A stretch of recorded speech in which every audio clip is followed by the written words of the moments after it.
आज की कहानी है 12 साल की एक बच्ची की, जिसकी एक आंख बचपन से अंदर की तरफ मुड़ी हुई थी। मतलब उसको ईज़ोट्रोपिया था।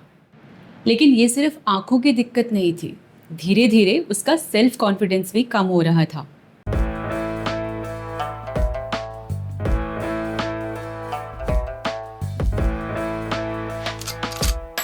अब सोचिए 12 साल की श्रेया स्कूल में जब टीचर बोर्ड पे कुछ समझा रही हो उसे साफ दिखाई नहीं देता होगा। क्लास में शायद कुछ बच्चे उसका मजाक भी उड़ाते होंगे। ये सब बातें श्रेया के सेल्फ कॉन्फिडेंस पर असर कर रही थी। अब स्क्विंट यानी तिरछेपन के ट्रीटमेंट में हम सबसे पहले ये देखते हैं कि क्या चश्मे से आंखों का अलाइनमेंट ठीक हो सकता है, क्योंकि कुछ बच्चों में सिर्फ सही नंबर का चश्मा लगाने से ही काफ़ी सुधार आ जाता है। लेकिन जिनमें चश्मे से करेक्शन नहीं होता, उनमें हम सर्जरी का प्लान करते हैं। तो सबसे पहले हमने श्रेया का रिफ्रैक्शन किया, जिससे पता चला कि उसको चश्मे का नंबर भी है।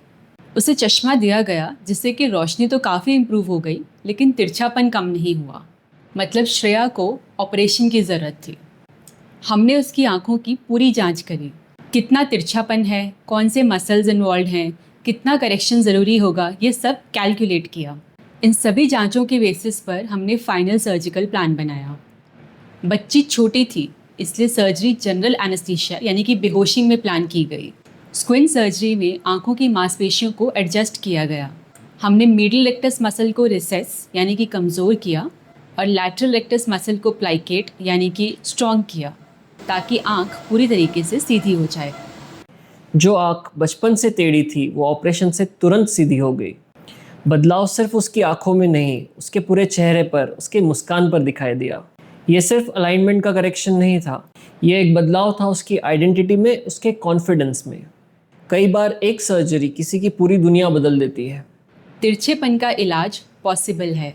अगर आपकी जानकारी में किसी को भी तिरछापन है तो उसे नज़रअंदाज मत कीजिए, क्योंकि सही समय पर इलाज बहुत कुछ बदल सकता है। ये थी और एक कहानी आँखों की।